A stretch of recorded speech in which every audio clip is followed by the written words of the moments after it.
Oh, we're recording? All right, go ahead and introduce yourself to the masses. My name is Piter Nguyen. I'm a Marine veteran, and I train out of Honu Sumo. What got you into sumo?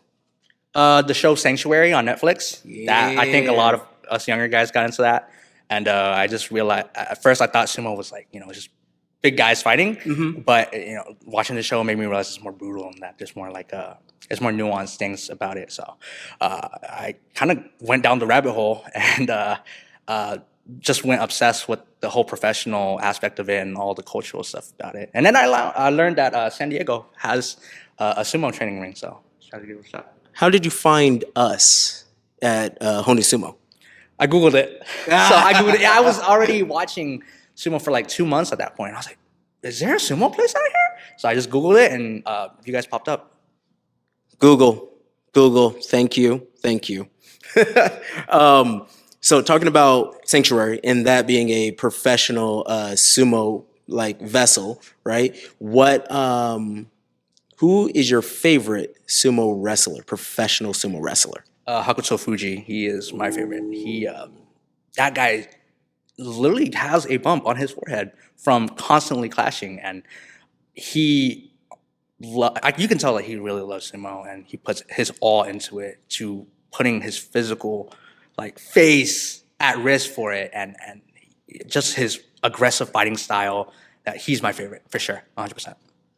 So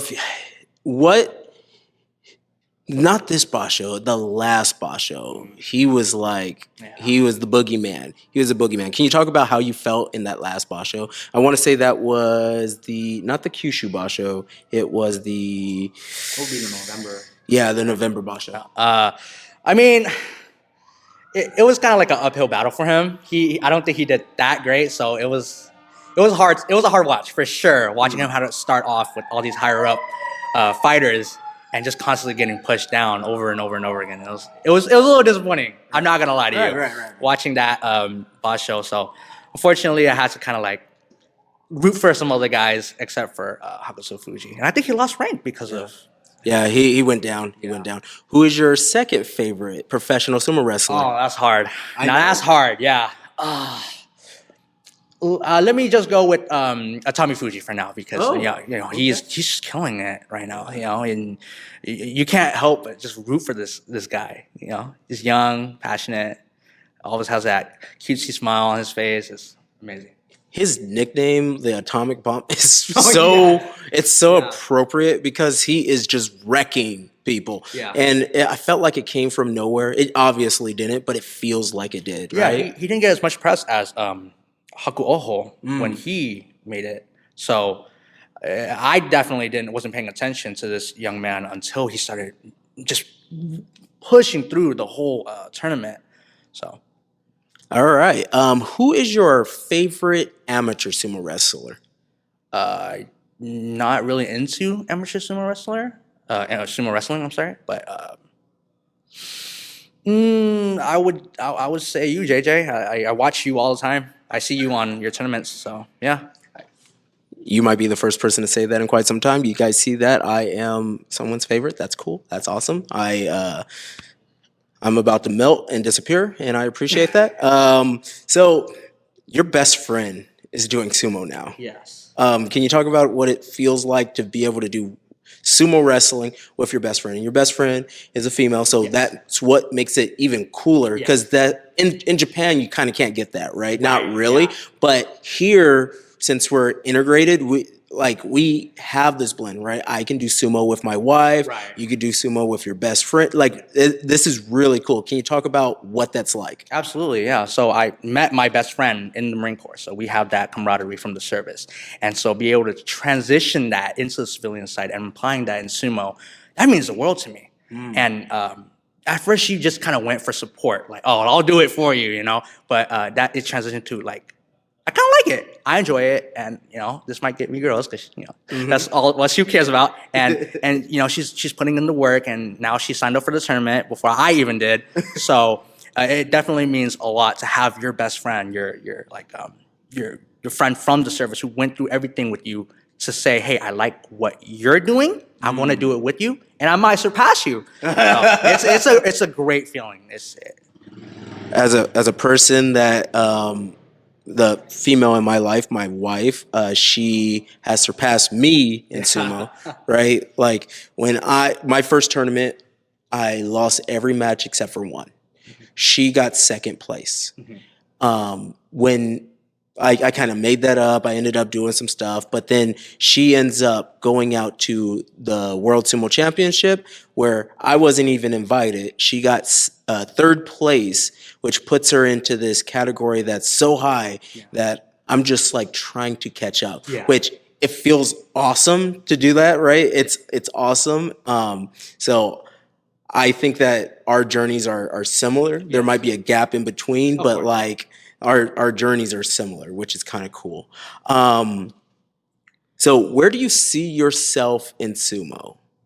In whatever amount of time. It could be 3 years, 2 years, the end of the year, whatever you want. Whatever like frame of time, where do you see yourself in sumo?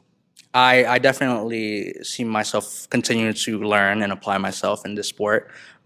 Sumo is such a small, and especially in the amateur side, it's such a small community that I do feel like I will make it out there to the international stage. Hopefully, right?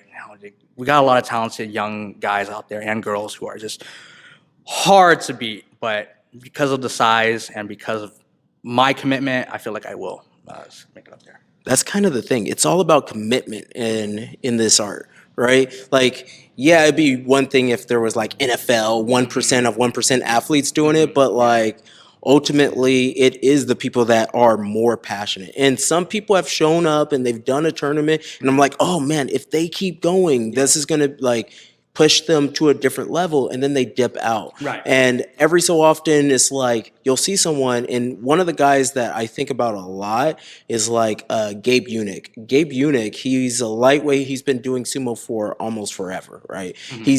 This last year, he's been able to really like put it all together. He ended up placing at the U.S. Open. He placed at Nationals for second place. This is like his year, and he's been doing it since like 2017. So he just now started to like put it together, which is amazing. And it's just him continuing to like hammer at an art and try to get at it, right? And that's what it's about. It's not about like I'm the best. It's I'm going to be the best, right? Going up that hill. So here's my pitch for sumo.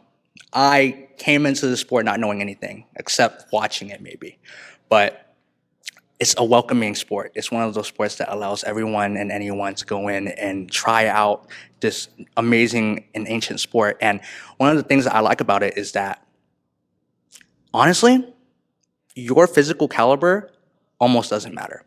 Of course, you got to train, you have to put in the work, but you can come in and start off wherever you want to be.